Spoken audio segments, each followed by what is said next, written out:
हरियाणा के परिवहन मंत्री कृष्ण पवार के साथ हुई रोडवेज कर्मचारियों की बैठक में कर्मचारियों की मांगों पर सहमति बन गई है। रोडवेज की बसों के बेड़े में 1000 बसों को और शामिल किया जाएगा। इसके साथ ही कॉन्ट्रैक्ट के तौर पर काम करने वाले कर्मचारियों को रेगुलर किया जाएगा।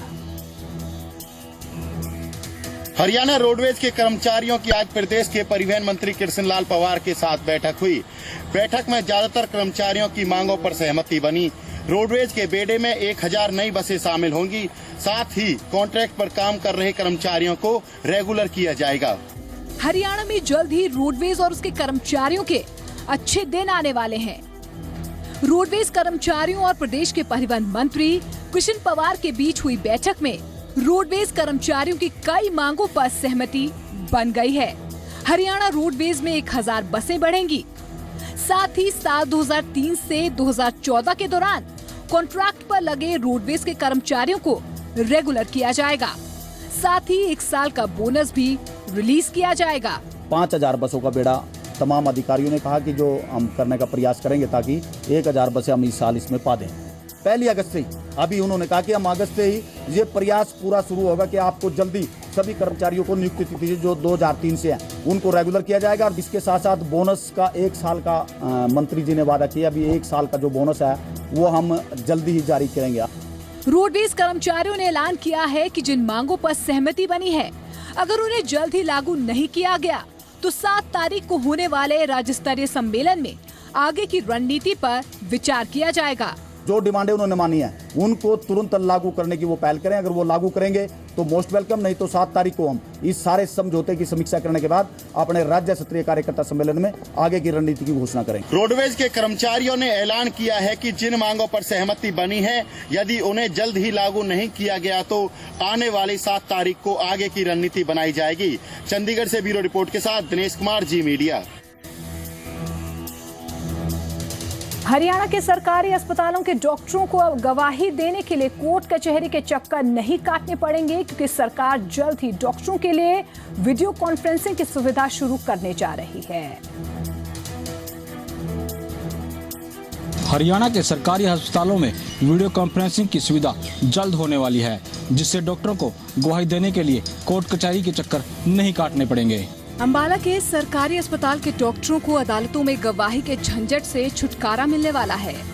इसके लिए जिला अस्पताल में वीडियो कॉन्फ्रेंसिंग की सुविधा शुरू की जा रही है, जिसके लिए अस्पताल के ट्रॉमा सेंटर में बाकायदा एक कंट्रोल रूम बनाया गया है, जहां कैमरा, माइक और स्पीकर के साथ पूरी वीडियो कॉन्फ्रेंसिंग सेट इंस्टॉल किया गया है।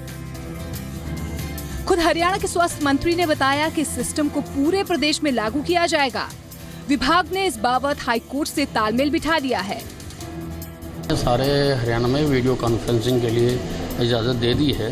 अब हर डॉक्टर के टेबल के ऊपर वीडियो कॉन्फ्रेंसिंग का कांटेक्ट होगा और जब भी उसकी डेट होगी तो उसके साथ हाई कोर्ट के साथ भी हमारा सारा टाई अप हो गया है, तो डॉक्टर्स को जाना नहीं पड़ेगा, वो पेशेंट अटेंड करेगा और जब उसका नंबर आएगा वो वीडियो कॉन्फ्रेंसिंग से अपनी गवाही देगा।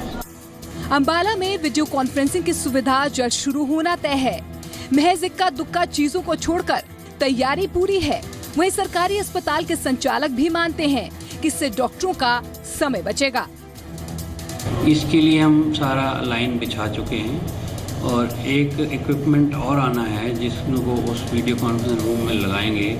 उसके लिए हमने कोटेशन गवर्नमेंट से सैंक्शन मांगी हुई है। मान लो यहाँ से कुरुक्षेत्र जाना है, वो तो पूरा दिन वेस्ट हो गया डॉक्टर का, वरना 15 मिनट में ही वो फ्री हो जाएगा। तो मेन चीज़ ये है कि डॉक्टर्स का टाइम बचेगा, क्योंकि डॉक्टर्स की शॉर्टेज है। इस सुविधा से शुरू होने से डॉक्टरों को भी समय की बचत होगी, जबकि डॉक्टरों की कमी झेल रहे प्रदेश में मरीजों को भी राहत मिलेगी। अंबाला से अमन कपूर के साथ राकेश रोहिला, जी मीडिया।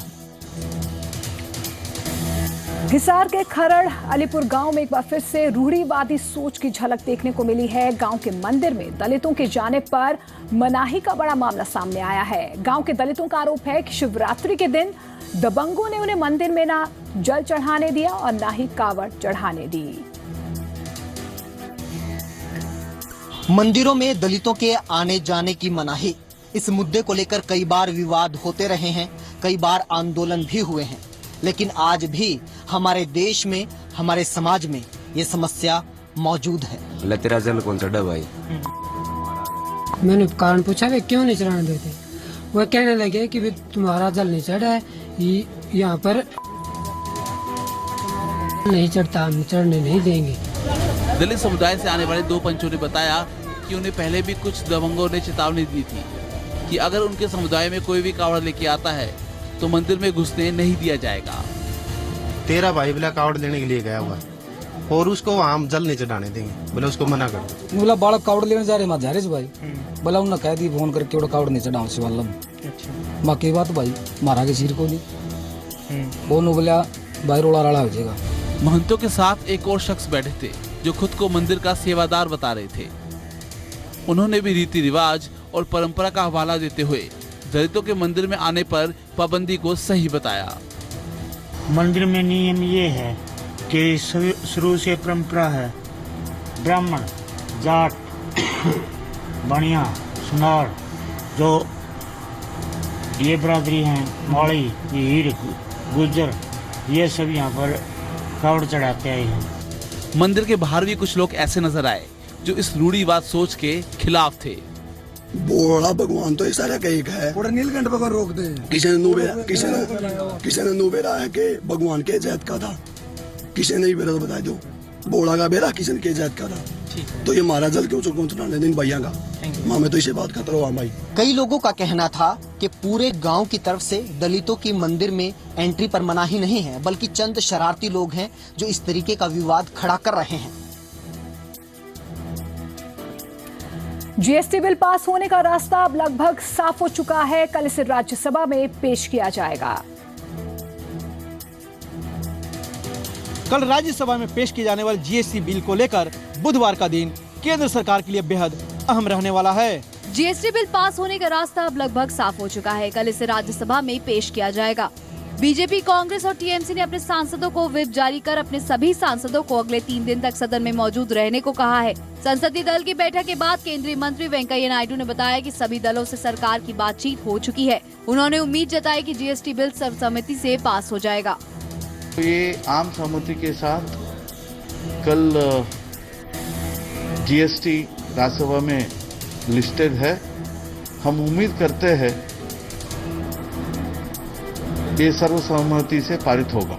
अगर कोई संशोधन की आवश्यकता है, कोई और परिवर्तन की आवश्यकता है तो सरकार उस पर पूरी तरीके से बात कर रही है और मुझे लगता है कि कल ये बिल राज्यसभा में पारित हो जाएगा। ढांचे से एक गति मिलेगी, एक दिशा मिलेगी और वो ढांचा मैं समझता हूँ पूरा अनुमान है। अगर कोई नई सरप्राइज नहीं होती, कोई नया आश्चर्यजनक तत्व नहीं आता है तो कल एक प्रकार से वो ढांचा सहमति द्वारा अप्रूव हो जाना चाहिए।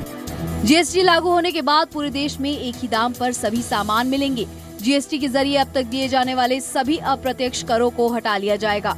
इससे पहले सरकार ने जीएसटी पर कांग्रेस की 3 में से 1 मांग मान ली थी, जिसके बाद 1% अतिरिक्त टैक्स हटा लिया गया था।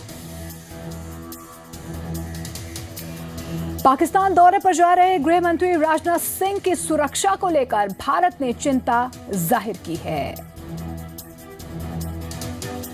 सार्क देशों की बैठक में शामिल होने पाक जा रहे केंद्रीय गृह मंत्री राजनाथ की सुरक्षा को लेकर भारत ने चिंता जाहिर की है। सूत्रों के मुताबिक भारत ने राजनाथ सिंह की सुरक्षा को लेकर पाकिस्तान से बात की है और कहा है कि उन्हें पाक में लश्कर, जैश और ISIS जैसे आतंकी संगठनों से खतरा हो सकता है। पाक दौरे से पहले आज गृह मंत्री की अध्यक्षता में एक उच्च स्तरीय बैठक भी हुई, जिसमें विदेश सचिव, गृह सचिव समेत NSA, IB और रॉ प्रमुख मौजूद थे। हालांकि केंद्र सरकार ने साफ कर दिया है कि सार्क देशों की बैठक में भारत पाक के बीच कोई द्विपक्षीय बातचीत नहीं होगी। सार्क होम मिनिस्टर्स कॉन्फ्रेंस जो है ये बायलैटरल कॉन्फ्रेंस है।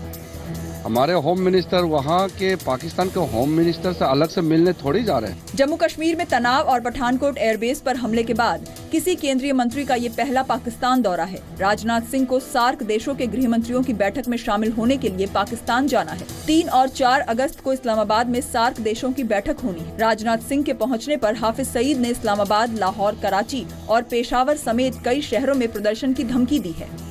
नवाज सरकार ने गृह मंत्री राजनाथ सिंह को राष्ट्रपति सत्र की सुरक्षा देने का फैसला किया है। कैमरा पर्सन सोनू धनखड़ के साथ संजीत खन्ना, जी मीडिया। कश्मीर के अलगाववादी नेता सैयद अली शाह गिलानी ने एक बार फिर से देश विरोधी काम किया है। दक्षिण कश्मीर के कई इलाकों में 25वें दिन भी कर्फ्यू जारी है, जबकि अलगाववादी नेता देश विरोधी गतिविधियों से बाज आने को राजी नहीं है। घाटी में कल हुर्रियत के बंद के दौरान अलगाववादी नेता सैयद अली शाह गिलानी ने समर्थकों के साथ दीवारों पर गो इंडिया गो बैक के नारे लिखे। हिजबुल आतंकी बुरहान वानी के एनकाउंटर में मारे जाने के बाद से जम्मू कश्मीर में अलगाववादी प्रदर्शन कर रहे हैं। उधर सीएम महबूबा मुफ्ती ने अलगाववादियों के खिलाफ जोरदार हमला बोला है। उन्होंने कहा कि अलगाववादी घाटी के बच्चों को अनपढ़ रखने की साजिश रचते हैं और उसी पे इस वक्त हमला किया जा रहा है कि अनपढ़ों की कौम रहे यहाँ पर, जिसको जिस तरह हम चाहे उसको धकेल सके। अगर अफगानिस्तान बना हुआ तो वो एकदम अफगानिस्तान ही बना, वहाँ भी धीरे धीरे इसी तरह शुरू हुआ, लोगों में दहशत फैलाई गई। इस बीच अभी भी कश्मीर के कई इलाकों में तनाव बना हुआ है। दक्षिणी कश्मीर के पुलवामा, कुलगाम, शोपियां समेत कई इलाकों में 25वें दिन भी कर्फ्यू जारी है। अलगाववादियों ने 5 अगस्त तक कश्मीर में बंद का ऐलान किया है। हालात के मद्देनजर ज्यादातर अलगाववादी नेता नजरबंद या गिरफ्तार किए गए हैं। हिंसा में मरने वालों की संख्या अब तक 50 और घायलों की संख्या करीब 4000 तक पहुँच गयी है। राज्य में मोबाइल सेवा शुरू कर दी गई है, लेकिन मोबाइल इंटरनेट सेवा पर रोक अभी भी बरकरार है। जम्मू कश्मीर से ब्यूरो रिपोर्ट के साथ रविंद्र श्रीवास्तव, जी मीडिया। कुल्लू में रघुनाथ मंदिर पर सरकार के अधिग्रहण के मामले पर हिमाचल प्रदेश हाई कोर्ट ने फिलहाल रोक लगा दी है। मामले की अगली सुनवाई 11 अगस्त को होगी। हिमाचल प्रदेश हाई कोर्ट ने कुल्लू के रघुनाथ मंदिर के सरकारी अधिग्रहण पर रोक लगाते हुए सरकार से 11 दिन में जवाब मांगा है। हिमाचल प्रदेश हाई कोर्ट में सोमवार को रघुनाथ मंदिर पर सरकार के अधिग्रहण के मामले को लेकर कुल्लू के विधायक राजा महेश्वर सिंह की जनहित याचिका पर सुनवाई हुई। इस सुनवाई में रघुनाथ मंदिर पर सरकार के अधिग्रहण पर रोक लगा दी गई है। साथ ही प्रदेश सरकार ने 11 दिनों के अंदर अंदर जवाब मांगा है। हिमाचल प्रदेश हाई कोर्ट के एडवोकेट जनरल श्रवण डोगरा ने बताया कि कोर्ट ने सरकार के अधिग्रहण पर 11 अगस्त तक रोक लगा दी है और इसे लेकर सरकार से जवाब मांगा है कि ये अधिग्रहण किस आधार पर किया गया। तो कोर्ट ने अभी जो हाल में ऑर्डर किया है वो ये किया है कि इस नोटिफिकेशन के कॉन्सिक्वेंस में जो कोई आगे की कार्रवाई है वो नहीं की जाएगी और जहाँ तक नोटिफिकेशन है वो क्योंकि हो चुकी है वो अभी बरकरार रहेगी। महेश्वर सिंह का आरोप है कि मंदिर का अधिग्रहण राजनीति के चलते किया जा रहा है। प्रदेश सरकार ने 25 जुलाई को हुई कैबिनेट मीटिंग में इस मंदिर के अधिग्रहण का फैसला लिया था, जिसका उन्होंने कड़ा विरोध किया है और इस मामले में मुख्यमंत्री वीरभद्र सिंह को ज्ञापन भी सौंपा है। वो हमारा स्टैंड है गवर्नमेंट का कि ये इनकी निजी या प्राइवेट मंदिर नहीं है, बल्कि ये ऐसा मंदिर है जिसमें आम लोगों की आस्था विश्वास है और आम लोगों का इंटरेस्ट इसमें शामिल है। कुल्लू के विधायक महेश्वर सिंह ने रघुनाथ मंदिर के सरकारी अधिग्रहण को पूरी तरह से राजनीति से प्रेरित बताया है। मोहित प्रेम शर्मा, जी मीडिया, शिमला। भारी बारिश के चलते ब्यास नदी का जलस्तर बढ़ गया है, जिसके बाद लाशी बांध में भारी गाद आ गई है, जिसकी वजह से प्रबंधन को बिजली उत्पादन ठप करना पड़ा। पिछले कुछ दिनों से हो रही लगातार बारिश के चलते अब ब्यास नदी अपने पूरे उफान पर आना शुरू हो गई है। पहाड़ों पर भारी बारिश का असर नदियों की जलस्तर पर साफ देखने को मिल रहा है, जिसके बाद नदियों का जलस्तर खतरे के निशान के आसपास या उससे ऊपर पहुंचने लगा है। मंडी में भी बारिश के चलते ब्यास नदी में कीचड़ और मिट्टी की मात्रा बढ़ने लगी है, जिसका असर बिजली उत्पादन पर पड़ने लगा है। इसी वजह से लारजी बांध में बिजली उत्पादन ठप पड़ गया है।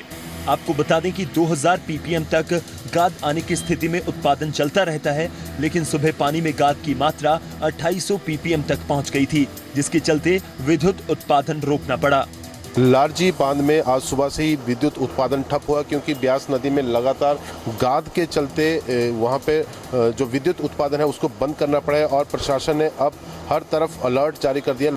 पिछले कुछ दिनों से लगातार हो रही बारिश के चलते हिमाचल में नदी नाले उफान पर हैं। रुक रुक कर हो रही बारिश के चलते व्यास और सहायक नदियां पूरे उफान पर हैं। नदी नालों के जलस्तर में बढ़ोतरी होने के कारण पंडोह डैम के गेट खोल दिए गए हैं। पंडोह डैम से 15,000 क्यूसेक पानी व्यास नदी में छोड़ा जा रहा है, जिसके चलते मंडी की तरफ व्यास नदी के जलस्तर में काफी इजाफा हुआ है। लोगों को नदी किनारे न जाने की सलाह देते हुए लोगों से यह अपील की है कि भारी बारिश के दौरान वो भूस्खलन वाली जगहों से बचे और कहीं पर अगर उनको कोई इस तरह की आशंका होती है तो तुरंत प्रशासन को सूचित करें। यशराज, जी मीडिया, मंडी। क्या आपने कभी देखा या सुना है कि शिक्षा जैसी मूलभूत सुविधा हासिल करने के लिए भी बच्चों को जान जोखिम में डालनी पड़ती है? यह हकीकत किसी पिछड़े प्रदेश की नहीं बल्कि लगातार तरक्की के रास्ते पर अग्रसर हरियाणा के कई इलाकों की हकीकत है। जो बच्चे इस पानी को खतरा मानते हैं, यानी कि यहाँ से गुजरने को खतरा मानते हैं, उनके पास क्या विकल्प है ये भी आपको दिखा देते हैं। तस्वीरें पंचकुला के मोरनी इलाके की हैं, जहां स्कूल पहुंचने के लिए मासूम बच्चे जान हथेली पर रखकर उफनते नदी नाले पार करने पर मजबूर हैं। स्कूल जाने के लिए बच्चों को रोजाना जान दांव पर लगानी पड़ती है। मोरनी क्षेत्र से 200 से ज्यादा बच्चे कोटी गांव स्थित सरकारी स्कूल पहुंचते हैं। यह अकेला स्कूल है जो इस इलाके के 60 गाँव के बच्चों के लिए शिक्षा का केंद्र है। जब नदी आती है हमारे स्कूल के 4-5 दिन खराब हो जाते हैं और ऐसे ही अगर ऐसे ही रहा फिर हम स्कूल कैसे पढ़ पाएंगे और कैसे आगे बढ़ पाएंगे। और अगर पुल नहीं लगा फिर क्या पता इस नदी में 1-2 बह भी जाए। और 89 से लगातार इसी प्रकार नदी निकल रहा हूँ जी। ये बहुत ज़्यादा खतरनाक है जी, क्योंकि यहाँ से पीछे कम से कम 20 किलोमीटर 30 किलोमीटर से पानी आता है जी इसमें, और ये 2-3 नदियाँ इकट्ठी मिल जाती हैं। बहाव बहुत तेज़ है। अब ये 4 महीने ऐसे ही रहेगा, नवंबर तक पानी ऐसा ही रहेगा इसमें जी। हाँ, और बच्चे जो हैं स्कूल नहीं जा पाते इस कंडीशन में। नहीं, और कोई रास्ता नहीं है जी इस रूट पे आने के लिए। हमें इस रास्ते में जाने के लिए कोई और रास्ता नहीं। जो हमारे स्कूल में सीनियर सेकेंडरी स्कूल कोट्टी में है, लगभग 150 बच्चा का करीब है जी, जो इधर से ग्राम पंचायत भोजकोठी और राज्य टिकरी से आते हैं जी। उधर जी मीडिया ने जब मामले को सरकार के संज्ञान में लाया तो संबंधित अधिकारियों को तुरंत स्थिति का जायजा लेने के आदेश दे दिए गए। मैं आज ही निर्देश दूंगा कि इसकी जांच करी जाए और जल्दी से जल्दी जहां तक बन सकता है इसका फुट ओवर ब्रिज बने या कोई भी पुल बन सके। उम्मीद है कि मंत्री जी के संज्ञान में मामला आने के बाद इस इलाके के बच्चों की मुश्किल का कोई ना कोई हल निकल आएगा। पंचकुला से कुलबीर दीवान के साथ ब्यूरो रिपोर्ट, जी मीडिया। औरंगाबाद आर्म्स केस में मकोका कोर्ट ने आज सजा का ऐलान कर दिया है। औरंगाबाद आर्म्स मामले में अदालत ने अबू जुंदाल समेत सभी दोषियों की सजा का ऐलान कर दिया है। 2006 के औरंगाबाद आर्म्स एक्ट में मकोका कोर्ट ने अबू जुंदाल को उम्र कैद की सजा सुनाई है। मुंबई की मकोका कोर्ट ने 12 दोषियों में से 7 को उम्र कैद की सजा दी है, जबकि 2 दोषियों को 14 साल और बाकी 3 दोषियों को 8 साल की सजा सुनाई है। अबू जुंदाल को भी उम्र कैद की सजा सुनाई गई है। असलम कश्मीरी, फैसल, मुजफ्फर, आकिब और रबीउद्दीन, इनको UAPA, explosive substance act, explosive act, arms act, इनके तहत लाइफ सेंटेंस दिया हुआ है। सब एक्यूजों को सेट ऑफ दिया है, यानी जितने दिन वो लोग अंदर रहे उसका उनको बेनिफिट मिलेगा, और लाइफ दिया है, उसके साथ सेपरेट सजा नहीं दी है। ये कोर्ट अप्रिशिएट करने में नाकाम रहा। हमें उम्मीद है कि हाई कोर्ट वो अप्रिशिएट करेगा कि वो कन्फेशन इनएडमिसिबल अंडर लॉ है, और वो कन्फेशन को नहीं माना जाएगा तो ज्यादातर बच्चे छूट जाएंगे उसमें। महाराष्ट्र ATS ने 8 मई 2006 को औरंगाबाद से 3 आतंकियों को गिरफ्तार किया था। इनके पास से भारी मात्रा में गोला बारूद बरामद हुए थे। 28 जुलाई को कोर्ट ने सभी आरोपियों से मकोका का आरोप हटा दिया था। ब्यूरो रिपोर्ट के साथ अजय महाजन, जी मीडिया। दिल्ली मुंबई के बीच टेलगो ट्रेन अपने पहले ही ट्रायल में फेल हो गई। कल शाम को टेलगो ट्रेन दिल्ली से रवाना हुई थी और आज 11:40 पर टेलगो ट्रेन मुंबई सफलतापूर्वक पहुंच गई। हालांकि जो अनुमानित वक्त था टेलगो ट्रेन का वो 13 घंटे कहा गया था, लेकिन इसे 15 घंटे लगे। हालांकि दिल्ली मुंबई के बीच टेलगो ट्रेन अपने पहले ही ट्रायल में लेट हो गई। सोमवार रात दिल्ली से चली टेलगो को अपने तय वक्त के मुताबिक आज सुबह 10 बजे मुंबई सेंट्रल पहुंचना था, लेकिन ये अपनी मंजिल पर तय वक्त से 2 घंटे लेट यानी दोपहर 12 बजे पहुंची। बताया जा रहा है कि अधूरी तैयारियों और रास्ते में भारी बारिश की वजह से ट्रेन लेट हुई। हालांकि रेलवे ने दावा किया है कि ये ट्रायल काफी हद तक सफल रहा और इस दौरान सामने आई कमियों को आगे होने वाले ट्रायल्स में दूर कर लिया जाएगा। देखो, पहला ट्रायल था कोई हमने 130 kmph पे प्लान किया था। सूरत तक पे जो शेड्यूल टाइम था, सूरत तक गाड़ी बिल्कुल शेड्यूल टाइम तक पहुंच गई थी। बियॉन्ड आगे हम कर नहीं पाए। आगे के ट्रायल्स हम और 140-150 के MPH पे करेंगे और हमारा टारगेट रहेगा 12 से 13 घंटे के बीच में ये पूरी जर्नी दिल्ली मुंबई के बीच में हम कवर कर पाएँ। बेशक ट्रेन अपने तय समय पर नहीं पहुंच पाई हो, बेशक 12 घंटे 35 मिनट का सफर इस ट्रेन ने करीब 15 घंटे में तय किया हो, लेकिन तब भी ये ट्रेन लोगों को भा रही है, क्योंकि ये लेट होकर भी राजधानी से तेज साबित हुई।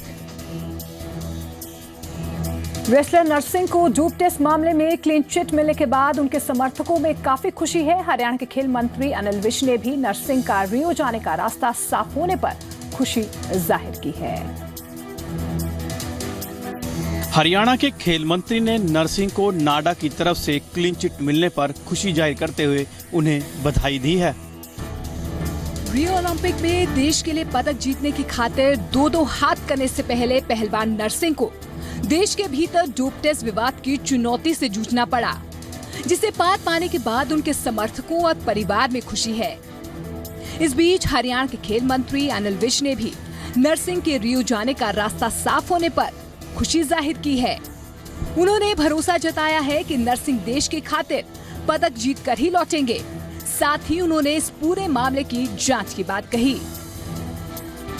नाडा ने नरसिंह यादव को क्लीन चिट दे दी है और पूरी संभावना है कि वो रियो में जाएंगे और वहां जाके वो गोल्ड भी जीत कर लाएंगे। लेकिन इस दौरान ये जो कुछ हुआ है उसकी FIR हरियाणा में दर्ज है, हरियाणा उसकी जांच करेगी। नरसिंह सोनीपत के साई सेंटर में प्रैक्टिस कर रहे थे। ऐसे में अनिल विज ने साई सेंटर को भी मामले की अंदरूनी जांच की नसीहत दी है। विज के मुताबिक इस तरह के मामले सामने आने से खिलाड़ियों का मनोबल गिरता है। साई को भी अपनी इंटरनल जांच करवानी चाहिए, क्योंकि ये जो साई सेंटर हैं इसमें हमारी सरकार का कोई दखल नहीं होता। इसकी सारी देखरेख साई सेंटर वाले करते हैं, तो उनको भी अपने अंदर देखना चाहिए ताकि फ्यूचर में इस प्रकार की कोई गफलत ना हो सके, इससे खिलाड़ियों के मनोबल पर प्रभाव पड़े। अनिल विज ने हरियाणा सरकार की तरफ से जांच का भरोसा दिया है, साथ ही साई को भी अंदरूनी जांच की नसीहत दी है। अमन कपूर, जी मीडिया, अंबाला। डोपिंग विवाद में नाडा से क्लीन चिट मिलने के बाद पहलवान नरसिंह यादव ने आज प्रधानमंत्री नरेंद्र मोदी से मुलाकात की। डोपिंग विवाद में क्लीन चिट मिलने के बाद पहलवान नरसिंह ने प्रधानमंत्री नरेंद्र मोदी से मुलाकात कर उनका शुक्रिया अदा किया।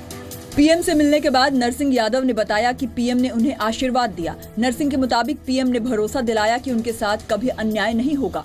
आशीर्वाद दिया है कि अब आपके साथ कभी अन्याय नहीं होगा, आप अब मेहनत करिए और अपने कंट्री के लिए मेडल जीतिए। उन्होंने आशीर्वाद दिया है कि आगे भी अच्छा करेंगे। देखिए ये सब चीजें भूल जाइए, जिस तरह ओलंपिक इतने पास है, ओलंपिक को देख के प्रैक्टिस कर रहे हैं और एक ओलंपिक से अपने कंट्री के लिए मेडल जीते, इससे बड़ी बात और कुछ नहीं। डोप टेस्ट में नरसिंह यादव पहले A और उसके बाद B सैंपल में फेल हो गए थे। नरसिंह ने मामले को साजिश बताया। सुनवाई के दौरान नाडा के सामने भी 500 पन्नों का हलफनामा पेश किया। नाडा पैनल ने माना कि इस मामले में नरसिंह यादव साजिश का शिकार हुए। कुश्ती फेडरेशन ने भी नाडा को भेजी गई रिपोर्ट में माना था कि नरसिंह के खिलाफ साजिश हुई। नाडा ने कहा कि एक एथलीट के लिए प्रैक्टिस के दौरान ड्रिंक्स पर निगाह रखना मुमकिन नहीं है। डोपिंग विवाद का मामला सामने आने के बाद प्रधानमंत्री नरेंद्र मोदी ने भारतीय कुश्ती संघ और खेल मंत्रालय से मामले की सच्चाई को सामने लाने के लिए कहा था। दिल्ली को नशे का धीमा जहर दिया जा रहा है, ये खुलासा किया है दिल्ली पुलिस ने ड्रग के एक अंतर्राष्ट्रीय रैकेट का भंडाफोड़ किया है। इस रैकेट में कस्टम विभाग का अधिकारी भी शामिल है।